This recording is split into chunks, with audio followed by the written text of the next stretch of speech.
Kasi minsan, gabi ka na umuuwi. Gabi-gabi ka na minsan umuuwi. Inaabot ng 2:00 sa pagbabiyahe. Wala pang kain, minsan sumasakit yung ulo. Sabi ko sa kanya, huwag siya magpapaabot ng ganun.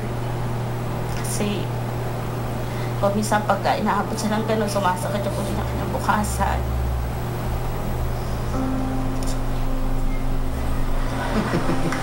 Pogi. Hindi na siya nakakabiyahe din. Ako'y nahihirapan kasi pag-aalitin sa kanya, pag-aalaga. Ngayon, ang gusto mo sabihin sa misis mo?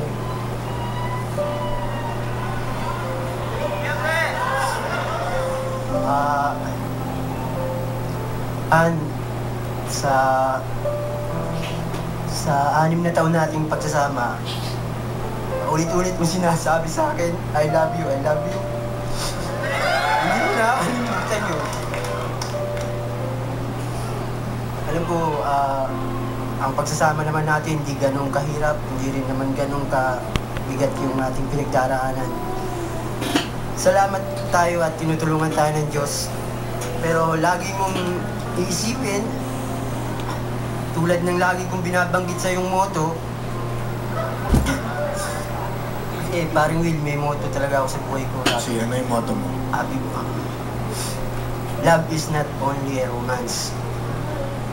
It's a service, but full of sacrifice.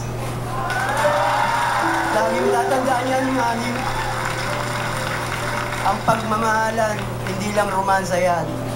Kaya ako inaabot ng madaling araw sa pagbiyahe, kahit maliit lang kita ko eh. Sakripisyo yun. Paglilingkod ko sa inyo yung mag-iina. Para sa pamilya ko. Kahit na pumutok kong ugat ko sa ulo ko. Gusto ko makatulong sa pamilya. Kaya ako sumali dito, paring Willie. Mahal ka magpasalamat. Una sa Diyos, pinasalamatan ko ang Diyos. Yung kumpare ko, paring Ace Berhel, na nagbalita sa akin na sumali ako rito kasi nakapila ako dun sa aming paradaan ng tricycle. Dumaan siya, may pasahero, sabi niya sa akin, pare, pila ka, audition ng mga tricycle driver. Kaya, in-interview ko siya, kahit umaandar siya, ako naman tumatakbo, humahabol sa kanya. Okay lang, pero yun, success! Salamat, pare! Salamat sa Diyos. Pero, ang ganda na sinabi mo, ha? Maraming ako, natuto ko doon, ha? Tama yun. Ang pagmamahal ang pag-ibig hindi lang romansa, no? Di ba? Sakripisyo talaga yan. Di ba? Sino ang nagko-correct? Sino? Ikaw? Ano yung sabi correct? Bakit? Ikaw umiyak. Bakit? Tama naman po yung sinabi niya, Kuya Will. Binabati ko, pwede po bumati ko. Ikaw ka na. Nagtatanong bumati, okay ka mo. Okay. Excuse, pwede bang samantalahin ko na yung pagkakataon kasi para dun sa kapatid ko sa Palawan, tinatawagan ko yung kanyang asawa na nawa, magpakita ka naman sa anak mong miss na miss ka na, hindi ka na nakikita, si Masahiro Kushida na nasa Japan. Sana suportahan mo ang iyong mag-ina. I was younger, so much younger than today.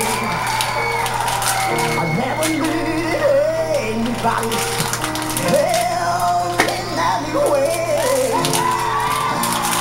Every day I'm gone, I'm not so self-assured.